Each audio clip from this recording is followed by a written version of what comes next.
All phenomena are empty. So who bears the karmic consequences?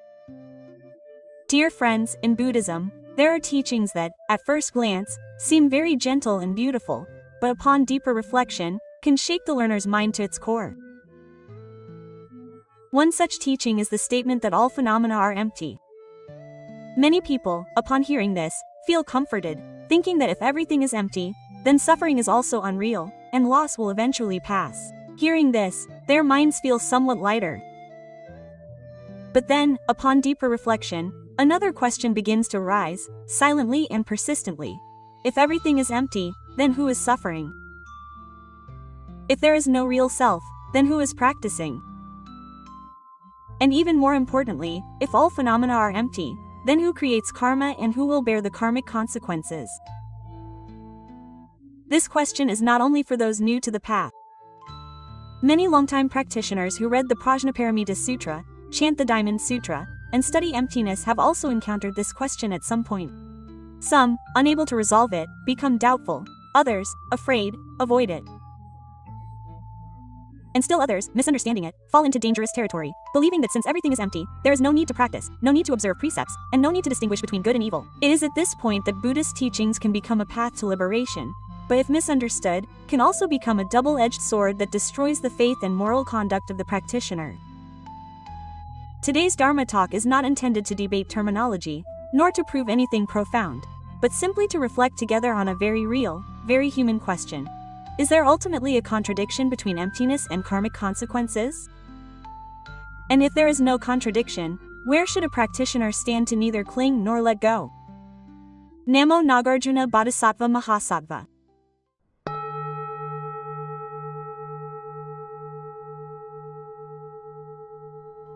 Misunderstandings about emptiness and the origin of clinging to emptiness? Dear friends, among all the teachings of the Buddha, emptiness is the deepest wisdom, but also the most easily misunderstood teaching. Because unlike teachings on precepts or good and evil, which have clear boundaries, emptiness is a subtle truth that can only be grasped when the mind is sufficiently pure. When wisdom is not yet stable, learners can easily use emptiness as a basis to deny real life. From contemplating impermanence and non-self, people mistakenly conclude that everything is ultimately unreal, so there is nothing to worry about. It is here that emptiness, which is supposed to be an antidote to attachment, becomes a poison that paralyzes spiritual practice. What is wrong grasping of emptiness? In Buddhism, this misunderstanding is called wrong grasping of emptiness, which means grasping emptiness in a mistaken way. Those who fall into wrong grasping of emptiness believe that if everything is empty, there is no karma, no good or evil, no merit or demerit. From there, they believe that observing precepts, performing good deeds, and cultivating the body and mind are meaningless efforts. Wrong grasping of emptiness is not disbelief in Buddhist teachings, but rather a mistaken belief in Buddhist teachings. The danger is that those who fall into this attachment often think they understand very deeply and profoundly, while in reality they are cutting off the roots of the path to liberation. Manifestations of wrong grasping of emptiness in spiritual life. Wrong grasping of emptiness is not just a theory, it has very specific manifestations in daily life. Some people say that everything is just a combination of conditions. Why feel remorse when harming others? Some think that good or evil will eventually dissipate, and practicing a lot or a little is the same. Still others use the concept of non-attachment to justify their recklessness, indifference, and irresponsibility. These thoughts may sound very zen and profound at first, but in reality, they lead the mind away from the path that the Buddha taught.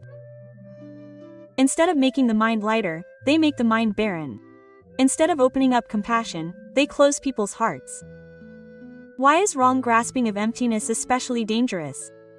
The most dangerous aspect of wrong grasping of emptiness is that it destroys faith in karma, and karma is the moral foundation of Buddhist teachings. When karma is denied, there is no longer any reason to abandon evil and cultivate good. The path of spiritual cultivation at that time no longer had a direction. It was only a cold, empty space. The Buddha taught that attachment to existence is wrong, but attachment to non-existence is even more dangerous, because attachment to existence still involves fear of suffering, fear of sin, and the knowledge to avoid evil. But attachment to non-existence easily leads to giving up everything, believing that there is nothing to hold onto and nothing to lose. Therefore, before one can truly abide in the wisdom of emptiness, A Buddhist practitioner needs to clearly recognize the subtle boundary between emptiness for liberation and emptiness for the destruction of the spiritual path. If this boundary is not clearly seen, emptiness will not lead us to freedom but only guide us deeper into delusion. Namo Nagarjuna Bodhisattva Mahasattva.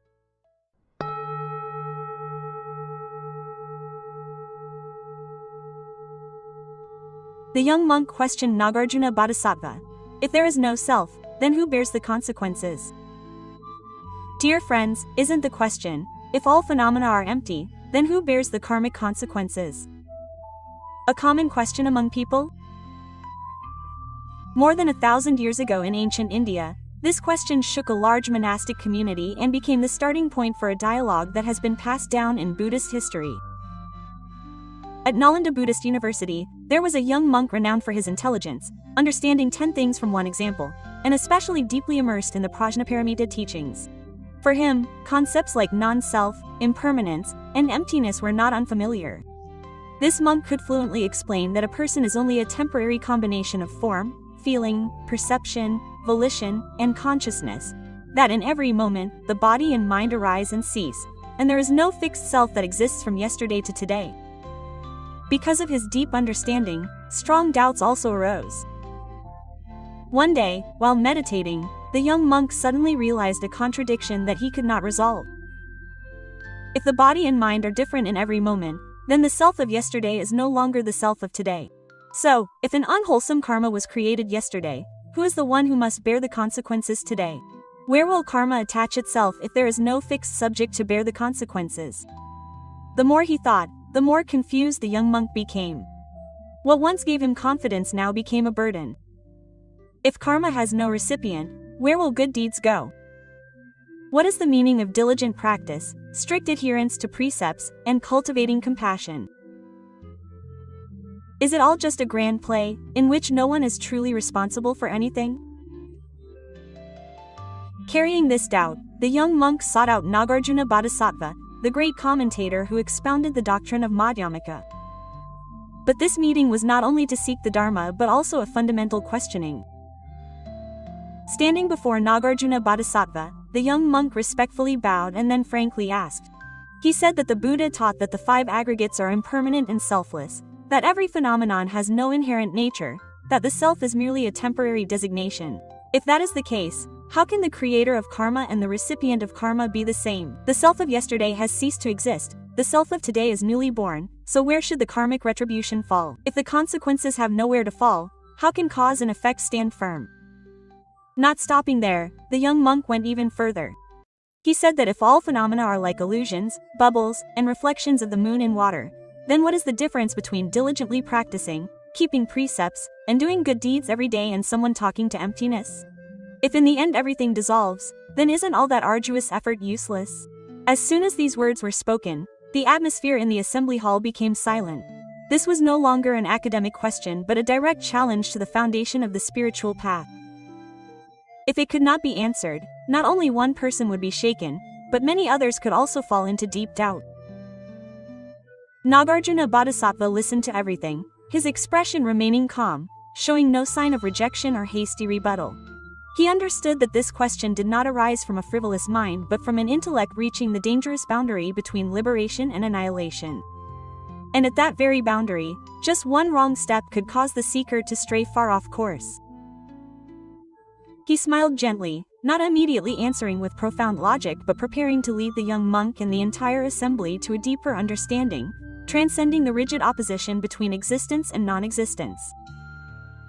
The answer of Nagarjuna Bodhisattva, starting from that point, has become one of the most important teachings for correctly understanding the relationship between emptiness and causality. Namo Nagarjuna Bodhisattva Mahasattva.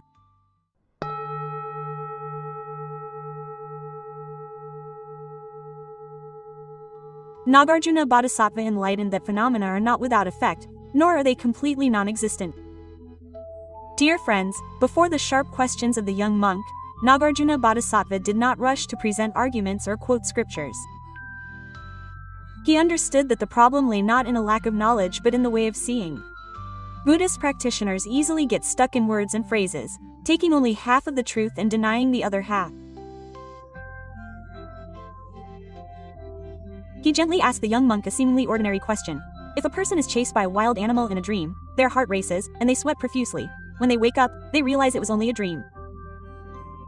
Is the fear felt during the dream real or unreal? The scene in the dream is false, but the feelings of panic and trembling in the body and mind of the dreamer cannot be said to be non-existent. With just one question, Nagarjuna opened the first door. Do not hastily equate the nature of the phenomenon with its effect. The phenomenon is empty, but the feelings that arise are real. Nagarjuna continued with another example. Suppose someone uses supernatural powers to conjure up a lot of gold, silver, and jewels. Those around can clearly see that it is only an illusion, not real gold. But when faced with this illusion, greed still arises, desire still emerges, and conflicts still occur. The gold is not real, but the greed is very real. No one can say that because the gold is fake, the greed doesn't exist. Similarly, although phenomena lack inherent nature, the mind's reactions to these phenomena are undeniable, vivid experiences. Through these examples, Nagarjuna clearly shows that those studying Buddhism often only see emptiness in its ontological aspect, forgetting its functional aspect. This forgetfulness leads to distorted wisdom. Is the error in the concept of annihilation? Nagarjuna says that the emptiness held by the young monk is a kind of nihilistic emptiness, a view that if something is empty, everything is wiped away. According to this understanding, not only the self is denied, but also good and evil, cause and effect, suffering and happiness are all swept away. But Buddhist teachings have never taught such an emptiness. The Buddha said that phenomena are empty to break attachment to self and attachment to phenomena, not to deny the daily functioning of life. When emptiness is understood as nothingness, it is no longer the wisdom of liberation but becomes a destructive viewpoint. Nagarjuna compares the person clinging to nihilistic emptiness to someone holding a sharp sword to cut down afflictions, but then turning the blade to strike the ground they are standing on. When the ground collapses, the person holding the sword also has nowhere to stand. It's not denial, but non-attachment. The key point in Nagarjuna's explanation is the clear distinction between denial and non-attachment. Non-attachment doesn't mean saying something doesn't exist, but rather not clinging to it, not viewing it as having a fixed inherent nature. Phenomena existing in the world still operate according to cause and effect, still create suffering and happiness, and still produce consequences. It's just that they don't have an unchanging essence, they don't have an inherent nature that exists independently. Understanding this, practitioners are no longer bound but also don't fall into resignation. Therefore, emptiness in Buddhism means emptiness of inherent nature, not non-existence. Misunderstanding this point will lead the entire path of practice astray. Why do effects still operate when phenomena are empty of inherent existence? Nagarjuna explains that it is precisely because phenomena are empty of inherent existence that they are able to interact with one another. If a phenomenon had a fixed inherent nature, it would be unchanging, unable to interact, unable to arise or cease. Cause and effect can only operate in a world without fixed inherent existence. Feelings arise, karma is created, and karmic results ripen. All these things do not happen despite emptiness, but because of emptiness. This is a fundamental turning point that learners often fail to see. Cause and effect are not destroyed but given meaning. When one understands that phenomena are empty but their effects are not, the issue of cause and effect is naturally put back in its proper place. Cause and effect do not require an unchanging self to exist. They operate on the continuum of body and mind, where every thought, word, and action leaves its mark. It is not because phenomena are empty that karma loses its effect, nor is it because of non-self that suffering and happiness cease. On the contrary, it is precisely because there is no fixed self that karma can be transformed, results can be changed, and liberation can be achieved. The first door of the middle way. With these teachings, Nagarjuna Bodhisattva opened the first door of the middle way, neither falling into the clinging to existence nor the clinging to non-existence. Learners begin to see that true emptiness does not make life meaningless but makes it flexible, vibrant, and full of transformative possibilities. From here, the question of whether all phenomena are subject to cause and effect is no longer a threat but becomes a door leading to deeper wisdom where emptiness and cause and effect are no longer opposed but support each other. Homage to Nagarjuna Bodhisattva Mahasattva.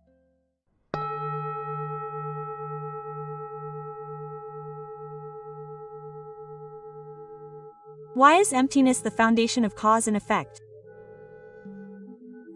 Dear friends, after clarifying that although phenomena are empty of inherent existence, their effects are not lost, Nagarjuna Bodhisattva continues to lead the assembly one step further. He said that not only is causality not destroyed by emptiness, but on the contrary, emptiness is precisely the condition for causality to operate.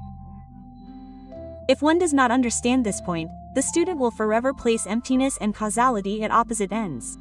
First, Nagarjuna presents a hypothetical situation for everyone to contemplate. Suppose all phenomena in the world have a fixed inherent nature, neither arising nor ceasing, and not changing according to conditions. If that were the case, a rice seed, because it has the inherent nature of rice, would forever remain just a seed and could not sprout, blossom, or bear fruit. Water, soil, sunlight, time, all conditions would become meaningless because nothing could change. Similarly, if a person has a fixed inherent nature of evil, then even if they meet virtuous teachers, even if they repent, practice, and do good deeds, that nature cannot change. In that case, there would be no path to practice, and causality would no longer have any transformative effect. The world would become a frozen picture, where everything is predetermined from the beginning. Therefore, Nagarjuna said that causality cannot exist in a world with unchanging inherent nature. Causality can only operate when phenomena are empty, meaning they are not fixed, not independent, and always dependent on conditions. When a cause meets conditions, the effect arises. When the conditions change, the effect changes. Emptiness is the soft ground for that operation. He emphasized that many people think of emptiness as nothingness, as void, but in reality, emptiness in Buddhism is the infinite potential for transformation. Because there is no inherent nature, all phenomena can arise, cease, transform from bad to good, from delusion to enlightenment.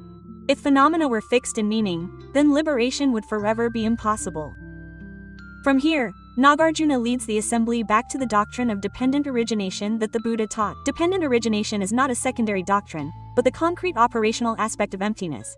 To say that all phenomena are empty is to say that all phenomena arise from causes and conditions. To say that phenomena arise from causes and conditions is to say that phenomena do not have their own inherent nature. These two statements are one and the same, differing only in perspective.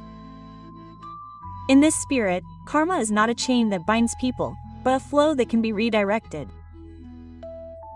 Karma is not a permanent sentence, but the result of created conditions and can be completely changed when conditions change. Therefore, Buddhist teachings open the path to spiritual practice, not close it in destiny. Nagarjuna Bodhisattva once said in the Middle Way treatise that because of emptiness, all phenomena can come into being. If phenomena did not have the nature of emptiness, there would be no birth and death, no suffering and happiness, no cultivation and realization. Because phenomena are not fixed, those who are deluded can awaken, those who are suffering can escape suffering, and those who are creating evil karma can turn around. Here, emptiness does not destroy morality but makes morality truly meaningful. If good and evil were two fixed natures, then efforts to reform would be futile. But because good and evil are only tendencies nurtured through actions, every small action in the present moment has the potential to transform the future. Seeing this, practitioners no longer fear emptiness but begin to rely on emptiness for their practice, not clinging to the past, not despairing over past karma, and not confining themselves within fixed labels. Every moment of awareness, every virtuous act, is a new seed being sown into the continuous flow of life. Thus, what seems paradoxical becomes the key. Precisely because all phenomena are empty, karma has room to operate, and the path to liberation is truly open to all sentient beings. Namo Nagarjuna Bodhisattva Mahasattva.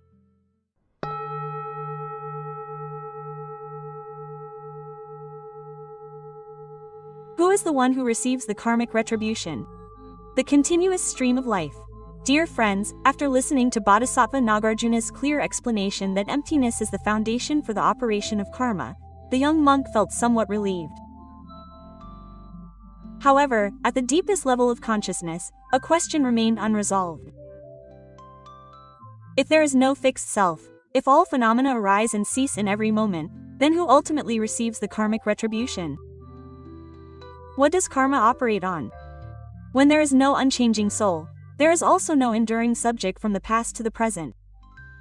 This is a question that many Buddhist practitioners have encountered. Many, unable to find an answer, have fallen into two extremes. either clinging to the idea of a hidden self behind all experiences to bear the karmic consequences, or giving up and considering karma as merely a relative concept, not ultimately real. Bodhisattva Nagarjuna pointed out the error in searching for a subject. He said, "From the moment we ask who bears the karma, we implicitly assume that there must be a fixed subject standing behind all experiences. But this assumption is the root of delusion. Buddhist teachings do not seek someone to bear the karmic consequences, but rather point out a process that is operating. Karma does not need an unchanging soul to exist. Just as a flame does not need a self of fire to continue burning, but only sufficient conditions: oil, wick, air. When the conditions are present, the fire continues. When the conditions cease, the fire is extinguished. But throughout this process, there is no fixed entity called fire that exists from beginning to end. For example, a river is neither one nor different." To help the audience understand more easily, Bodhisattva Nagarjuna pointed to a flowing river and asked, "Is the river today the same as the river yesterday?" If you say yes, then clearly every drop of water has flowed away, not a single drop remains. If you say no, then why do we still call it the same river, still see the continuity from the source to the sea? The river is not entirely one, because each element is constantly changing, but is also not entirely different because the flow is uninterrupted. Causality operates in the same way. There is no fixed self that goes from the past to the present, but there is also no discontinuity that prevents karma from bearing fruit. The five aggregates, the flowing stream of life. Nagarjuna explained that what we temporarily call the self is essentially just the continuous flow of the five aggregates: form, sensation, perception, mental formations, and consciousness. These five elements do not remain stationary but continuously arise, change, and interact with each other in every moment. A thought arises and then ceases, but it leaves behind a tendency. This tendency influences the next thought. Past actions no longer exist, but their imprint continues to influence the body and mind. It is this continuous flow, not an unchanging self, that causality relies on to operate. Therefore, the recipient of karma is not an eternal self but a continuously flowing stream of body and mind. In other words, karma does not fall into a container, but its effect is present in the continuously flowing stream of life itself. For example, a continuously burning lamp is not identical to itself from one moment to the next. Nagarjuna uses another example, an oil lamp. From a distance, the flame seems to be one, standing still there. But if you look closely, in every moment the flame is new. The flame from the previous wick has gone out, and the flame from the next wick rises, continuing without interruption. It cannot be said that the current flame is exactly the same as the previous one, but it also cannot be said to be completely different. It is this uninterrupted continuity that maintains the light. Causality is similar. It does not require absolute identity, only continuity based on the right conditions. Neither one nor different, the middle way of the recipient of karma. From these examples, Nagarjuna concludes that the recipient of karma is a reality that is neither one nor different. Not one, nor different, not one, so there is no unchanging soul to cling to. It's not that they are different, therefore causality is not negated by emptiness. This is the middle way, transcending the two extremes. The view of permanence asserts that there is a permanent self-bearing karma. The view of annihilation asserts that there is no self, therefore no karmic consequences. Those who see this middle way will no longer be bewildered by the question of who suffers the karmic consequences, but will realize that this very stream of life, this stream of thinking and acting, is where karma is operating in every moment. The practical meaning for practitioners. When understanding this, practitioners no longer blame past karma as a fixed sentence, nor do they evade responsibility by citing the concept of non-self. Every present thought contributes to shaping the future flow. There is no other to bear the consequences, and nothing stands outside this stream of causality. This understanding makes practice practical. There's no need to seek a self to be saved, nor to fear a self to be bound. Simply be mindful in every action and thought, because it is there that the cause is being sown and the effect is silently forming. Namo Nagarjuna Bodhisattva Mahasattva.